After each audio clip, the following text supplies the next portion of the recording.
बिस्मिल्लाहिर्रहमानिर्रहीम। आज का जो हमारा दूसरा टॉपिक है वो है डिस्कवरी ऑफ प्रोटॉन के प्रोटॉन कब डिस्कवर हुए थे और किसने डिस्कवर किए। तो हमारे पास एक साइंटिस्ट था, गोल्डस्टेन नाम है उसका। उसने 1886 में ये देखा था, ऑब्ज़र्व किया था कि डिस्चार्ज ट्यूब में एक ग्लो यानी एक लाइट सी नज़र आई है at the opposite end of anode इस एनोड के अपोजिट एंड पर और at the back of cathode इस कैथोड के यानी यहाँ पे पीछे इधर नज़र आई थी लाइट। और if a perforated cathode is used, अगर ये वाला जो कैथोड है जिसमें छोटे छोटे सुराख है उसको कहा जाता है परफोरेटेड कैथोड यानी इस्तेमाल किया जाए, तो उसके बाद these raise that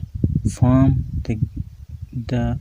gas inside the discharge tube, यानी उन्होंने इस रेज ने एक गैस नुमा यानी एक पार्टिकल्स बनाए थे inside the discharge tube. These raise है पॉजिटिव चार्ज, इनमें जो चार्ज था पॉजिटिव था और उनको यानी पॉजिटिव नेचर होने की वजह से प्रोटॉन का नाम दिया गया। तो ये हमारे पास यहाँ पे एक वोल्टेज बैटरी लगी होती है, ये एनोड है, ये वाला कैथोड है और इस पे पॉजिटिव चार्ज, इस पे नेगेटिव चार्ज और यहाँ पे एक ग्लो नज़र आता है जिसकी वजह से इसको नाम दिया था प्रोटॉन। नेक्स्ट हमारे पास है discovery of neutrons. In 1920 Ernest Rutherford ने यानी इसको ऑब्ज़र्व किया था कि एटम में कुछ न्यूट्रल और मैसिव पार्टिकल्स भी है एटम के न्यूक्लियस में जो जिस पे यानी कोई चार्ज भी नहीं होता है। रदरफोर्ड ने यानी इन्हीं मैसिव पार्टिकल्स को नाम दिया था, यानी उन्होंने कहा था कि ये हो सकते हैं कोई और पार्टिकल्स और वो हमारे पास थे न्यूट्रॉन्स। और this conclusion arose from the disparity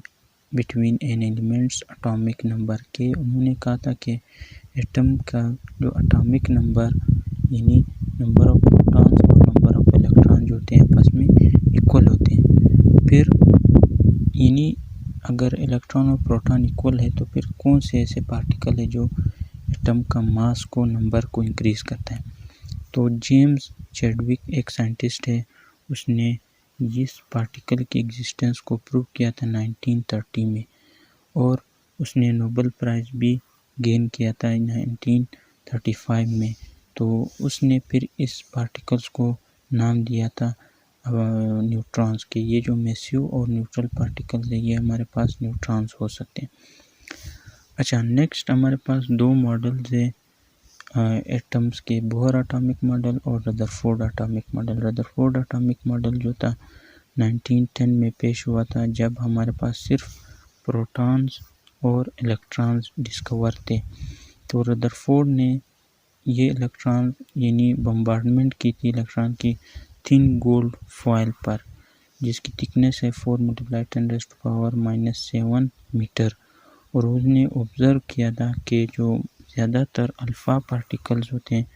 pass through the foil, यानी ज़्यादातर जो अल्फ़ा पार्टिकल्स थे वो स्ट्रेट पास हुए थे इस थिन फॉयल ऑफ गोल्ड से। अच्छा, some particles deflected 1 in 20,000 at various angle, यानी 20,000 में से कुछ पार्टिकल जो थे वो डिफ्लेक्ट हुए थे यानी मुख्तलिफ एंगल से जो थे वो डिफ्लेक्शन शो किया था। वेरी फ्यू डिफ्लेक्टेड बैक, कुछ जो थे वो यानी कुछ स्ट्रेट पास हुए थे, कुछ एंगल पर डिफ्लेक्ट हुए थे और कुछ वापस बैक आए थे। तो रदरफोर्ड ने ये कंक्लूड किया that as most of the alpha particles passed, कि ज़्यादातर जो अल्फ़ा पार्टिकल्स थे वो फॉयल से पास हुए थे विदाउट एनी रेजिस्टेंस, उसको कोई भी यानी रुकावट नहीं थी।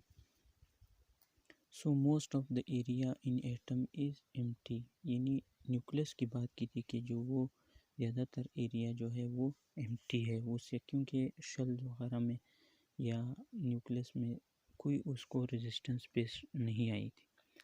Some particle deflected, so in the atoms there is a very small area of positive charge। कुछ जो पार्टिकल्स थे वो डिफ्लेक्ट हुए थे, जो किसकी वजह से, उसमें एटम्स में स्मॉल एरिया था जो पॉजिटिवली चार्ज था, ये उस पर पॉजिटिव चार्ज था। The mass of whole atom in there, यानी कि उन एटम्स का तमाम जो मास था, यानी न्यूक्लियस की बात हो रही क्योंकि वहाँ पे प्रोटॉन्स और न्यूट्रॉन्स दोनों प्रेजेंट, तो उसका जो मास था वो उस एरिया में यानी कंसंट्रेट था, यानी उस एरिया में उसका मास प्रेजेंट था। तो he name the positive centre of an atom, यानी उस पॉजिटिव सेंटर को एटम का न्यूक्लियस करार दिया रदरफोर्ड ने, कि जो मासिव प्लेस है, यानी जहाँ पे एटम का मास प्रेजेंट है, जो पॉजिटिवली चार्ज है, उसको रदरफोर्ड ने कहा था कि ये एटम का न्यूक्लियस है।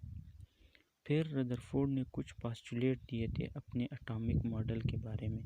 तो उनको कहा जाता है postulates of Rutherford atomic model. पहला कह रहा है कि an atom has a positive centre, यानी प्लस चार्ज है उस एरिया पे, और कॉल्ड न्यूक्लियस, उसको रदरफोर्ड ने न्यूक्लियस का नाम दिया था कि जो एटम होता है उसमें एक पॉजिटिव सेंटर होता है, पॉजिटिव रीजन होती है, उसको एटम रदरफोर्ड ने कहा था कि ये न्यूक्लियस है, सेंटर है। नंबर 2 कह रहे around this nucleus the electrons revolve, यानी उस न्यूक्लियस के इर्द गिर्द, क्योंकि इलेक्ट्रॉन जो होते हैं वो पॉजिटिवली चार्ज होते हैं, तो due to the difference between their nature of charges electron revolve in fixed energy level or shells or orbits, तो उसको रदरफोर्ड ने कहा था कि ये शेल्स में रिवॉल्व करते हैं इलेक्ट्रॉन। थर्ड कह रहे the number of electrons are equal to the number of positive particles, या प्रोटॉन्स भी कह सकते हैं, तो so the atom as a whole is neutral. Rutherford ने कहा था कि नंबर ऑफ इलेक्ट्रॉन्स और नंबर ऑफ प्रोटॉन्स जो होते हैं किसी भी एटम में इक्वल होते हैं, तो लिहाजा एटम एज अ होल जो होता है वो एक न्यूट्रल पार्टिकल या न्यूट्रल सब्सटेंस होता है। फर्दर अगर हम इसकी एक्सप्लेनेशन देख लें, कह रहे he said that atom has the system of solar system, यानी उसने कहा था कि जो एटम होता है वो एक सोलर सिस्टम जैसा होता है, कि सोलर सिस्टम में देख लो हमारे पास सन जो होता है वो सेंट्रल होता है, और जो बाकी प्लेनेट्स है 8 या 9 प्लेनेट्स है वो इसके सन के इर्द गिर्द फिक्स ऑर्बिट्स में या सर्टेन ऑर्बिट्स में वो रिवॉल्व करते हैं। तो इसी तरह जो एटम है उसमें भी एक पॉजिटिव सेंटर होता है, और उस सेंटर के इर्द गिर्द जो होते हैं इलेक्ट्रॉन्स अपने फिक्स एनर्जी लेवल में या शेल में रिवॉल्व करते हैं न्यूक्लियस के इर्द गिर्द। दूसरा कह रहे Rutherford's model gave the basic idea of the structure of atom although there was some problems, for example, यानी इससे पहले किसी ने भी एटम का मॉडल पेश नहीं किया था, रदरफोर्ड ने मॉडल पेश किया था और basic idea about the structure of atom, atom के बारे में बुनियादी ख्याल, बुनियादी बेस आइडिया दिया था। उसने कहा अल्दो, यानी कि अगरचे उसमें कुछ प्रॉब्लम्स भी थे, वो प्रॉब्लम कौन से थे, for example why electrons do not fall in the nucleus, कि ये जो इलेक्ट्रॉन्स हैं ये क्यों एटम के न्यूक्लियस में नहीं गिरते हैं, क्योंकि इन पे नेगेटिव चार्ज होता है, तो ये यानी इनके दरमियान इतनी अट्रैक्शन होनी चाहिए कि वो एटम के न्यूक्लियस में गिर जाएं। पहली बात, एज बाय क्लासिकल मैकेनिक्स, यानी पुरानी जो क्लासिकल मैकेनिक्स यही कहती थी कि ये एटम के इलेक्ट्रॉन की एनर्जी कम होती होती वो न्यूक्लियस में गिर जाएगा और आखिरकार एटम का स्ट्रक्चर डिस्ट्रॉय होगा। A charge particle moving should radiate energy, के ये जो मूविंग पार्टिकल यानी इलेक्ट्रॉन होते हैं उनमें एनर्जी डिसिपेशन होती है, एनर्जी उनकी लॉस होती जाती है। And when all energy is loss, जब उनकी तमाम एनर्जी ख़त्म हो जाए, it should fall in the nucleus, कि वो न्यूक्लियस में गिर जाएगा और जो एटम का स्ट्रक्चर हो जाएगा, वो स्ट्रक्चर होता है वो कोलैप्स कर जाएगा, नहीं ख़त्म हो जाएगा। तीसरा है कह रहे moreover due to radiating electrons के इलेक्ट्रॉन की एनर्जी खत्म होती होती a continuous spectrum should be observe कि उसके लिए यानी वो लगातार एनर्जी इमिट करता है, तो उसके लिए हमारे पास होता है यानी कंटिन्यूअस स्पेक्ट्रम होना चाहिए, यानी जो रेडिएट करता है एनर्जी वो यानी मिक्स स्पेक्ट्रम होना चाहिए, should be observe but this is not the case. लेकिन जो हमारे पास एटम का स्पेक्ट्रम होता है वो लाइन स्पेक्ट्रम होता है, कंटिन्यूअस स्पेक्ट्रम नहीं बनाता है। अच्छा, जो अभी इसमें साइज बताया हुआ है कि recent study shows that nucleus is about 10⁻⁻15 metre, यानी 10⁻⁻15 मीटर, यानी कि इसकी इतनी साइज़ होते हैं न्यूक्लियस का, वो यानी इतना स्मॉल होता है, 10⁻⁻15 मीटर होता है। और जो एटम का डायमीटर या साइज़ होता है वो होता है हमारे पास 10⁻⁻10 मीटर, यानी न्यूक्लियस जो है वो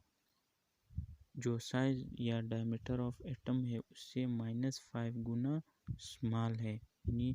एटम जो है उसका साइज़ लार्जर है than the size of the nucleus.